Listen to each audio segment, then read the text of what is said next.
नमस्कार। आज हम चर्चा करेंगे डीबीएमएस सब्जेक्ट के एक महत्वपूर्ण टॉपिक की डेटा मॉडल्स। क्या होते हैं ये डेटा मॉडल्स और किस किस प्रकार के डेटा मॉडल्स यूज़ किए जाते हैं। क्या होते हैं ये डेटा मॉडल्स? अगर हम इसकी डेफिनेशन पे जाएं तो data model is a collection of conceptual tools for describing data relationships, data semantics and consistency constraints. It is a way to describe design of a database at physical, logical and view levels. यानी data model ये decide करता है कि आपका जो data है वो किस तरीके से आपस में रिलेट होगा, क्या उनके बीच में रिलेशनशिप होगी, किस तरीके से उसकी स्टोरेज की जाएगी और किस तरीके से अलग अलग कंसिस्टेंसी कंस्ट्रेंट्स उनमें रखे जाएंगे। जैसे आपका डेटा एक टेबल फॉर्मेट में भी हो सकता है, आपका डेटा एक नेटवर्क स्टाइल में भी हो सकता है, आपका डेटा हायरार्किकल स्ट्रक्चर में भी हो सकता है, एक ऑब्जेक्ट ओरिएंटेड अप्रोच में भी डेटा को आप स्टोर कर सकते हैं। इस तरीके से अलग अलग तरीके से आप डेटा को स्टोर कर सकते हैं और अलग अलग तरीके के कंसिस्टेंसी कंस्ट्रेंट्स उस पर लगा सकते हैं। ये जो तरीका है कंप्लीट, ये कहलाता है डेटा मॉडल। बहुत सारे डिफरेंट तरीके के डेटा मॉडल्स होते हैं, जैसे relational data model, network data model, hierarchical data model, object oriented data model. अलग अलग तरीके के बहुत सारे डेटा मॉडल्स यूज़ किए जाते हैं। आइए अब हम एक एक करके इन डेटा मॉडल्स को स्टडी करते हैं। सबसे पहले लेते हैं relational data model. Relational data model में क्या होता है कि आपके एक टेबल स्ट्रक्चर होता है जिसमें बहुत सारे अलग अलग कॉलम्स होते हैं। मल्टीपल कॉलम्स बन के एक टेबल बनती है जिसे कि हम रिलेशन कहते हैं, जो कि एक रिकॉर्ड बेस्ड मॉडल होता है और बहुत सारे अलग अलग टेबल्स आपस में रिलेटेड होती हैं। जो कॉलम्स होते हैं उनको हम एट्रीब्यूट कहते हैं और इस तरीके से एक रिलेशनल मॉडल को डिज़ाइन किया जाता है। अगर हम इसकी डेफिनेशन पे जाएं तो this model uses a collection of tables to represent both the data and the relationships among those data. Each table has multiple columns and each column has unique name. Tables are known as relations. Clear है कि आपकी एक table बनी है, उसमें बहुत सारे column होंगे जिन्हें हम एट्रीब्यूट के नाम से जानते हैं और हर एक कॉलम का एक यूनिक नाम होगा, वो दूसरे कॉलम से अलग होगा। दो कॉलम सेम नहीं हो सकते। ये मॉडल सबसे ज़्यादा काम में लिया जाता है। Each record type defines a fix number of fields और द एट्रीब्यूट्स, यानी हर एक कॉलम को हम एट्रीब्यूट के नाम से जानते हैं। क्लियर है ये चीज़?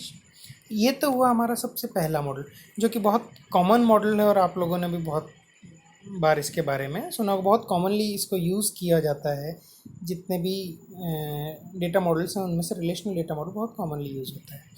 नेक्स्ट आता है एंटिटी रिलेशनशिप मॉडल। इस केस में क्या होता है कि हर एक ऑब्जेक्ट को एक एंटिटी के रूप में रिप्रेजेंट किया जाता है और इन एंटिटी का दूसरी एंटिटी के साथ क्या रिलेशन है, इसके रूप में इसको स्टोर किया जाता है। इसीलिए इसे एंटिटी रिलेशनशिप मॉडल कहते हैं। Definition: the ER model, or you can say the entity relationship data model, uses a collection of basic objects called the entities and relationship among those objects. यानी एक entity और उनके बीच में क्या relationships है, इसको हम डिफाइन करते हैं। एंटिटी कुछ भी हो सकती है, कोई थिंग उस तक जो भी रियल वर्ल्ड की कोई एक डिस्टिंग्विशेबल ऑब्जेक्ट है, मतलब दो अलग अलग ऑब्जेक्ट, वो एंटिटी हम कहलाते हैं। ये भी बहुत यूज़ किया जाता है। ईआर मॉडल भी बहुत तरीके से यूज़ किया जाता है प्रोजेक्ट्स में। उसके बाद आता है आपका object oriented model. Object oriented model उस पेस पे शुरुआत हुई इसकी, क्योंकि हम जो भी different object oriented programming languages use करते हैं, जो कि आज के सॉफ्टवेयर डेवलपमेंट मेथडोलॉजी को बहुत हद तक डोमिनेट करती हैं, तो उसके बेस पे ऑब्जेक्ट ओरिएंटेड मॉडल यूज़ किया गया, डेटा मॉडल। ये एक तरीके से जो आपका इससे पहले वाला एंटिटी रिलेशनशिप मॉडल्स ही है, उसका एक एक्सटेंडेड वर्जन है, जिसमें कि आपके ऑब्जेक्ट ओरिएंटेड जो प्रोग्रामिंग है उसके एनकैप्सुलेशंस, फंक्शंस एंड ऑब्जेक्ट आइडेंटिफिकेशंस जो मेथड इसमें यूज़ होने लग गए, इसलिए हम इसको ऑब्जेक्ट ओरिएंटेड या आप कहें ऑब्जेक्ट बेस्ड डेटा मॉडल कहते हैं। उसके बाद आता है आपका semi structure data model. Semi structure data model आपके डेटा के स्पेसिफिकेशन के एक इंडिविजुअल आइटम की रिप्रेजेंट करता है जो कि सेम टाइप में है, लेकिन उसके सेट ऑफ एट्रीब्यूट्स अलग हो सकते हैं।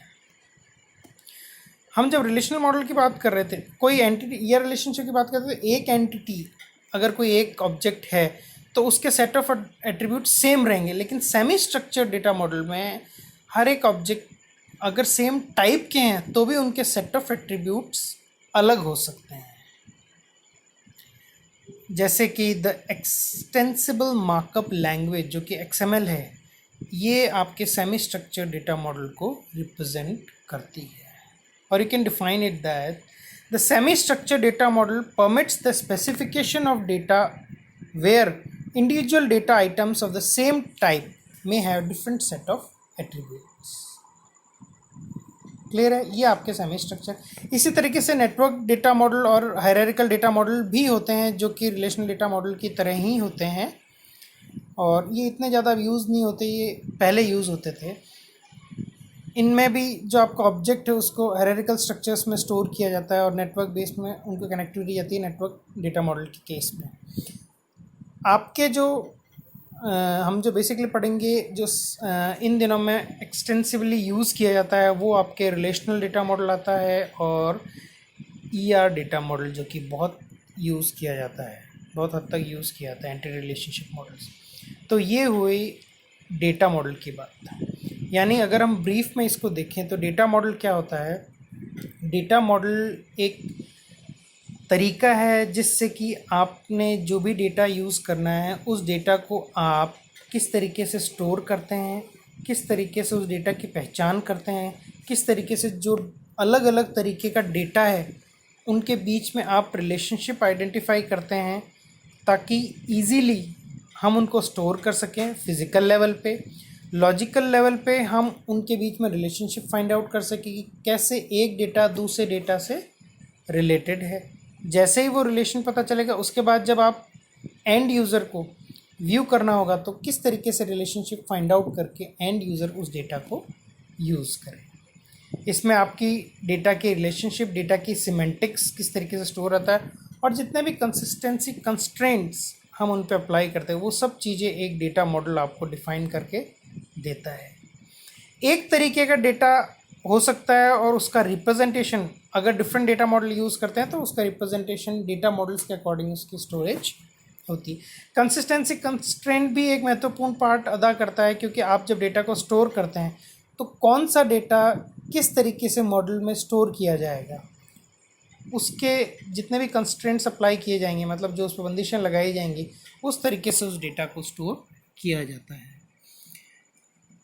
बोर्ड में अगर आपके क्वेश्चंस की बात करें तो डायरेक्ट क्वेश्चन आता है कि explain the different types of data models, what is data model and explain the different types of data models. तो डेटा मॉडल की आप डेफिनेशन देंगे और different types of data models का आप ब्रीफ आइडिया देखेंगे।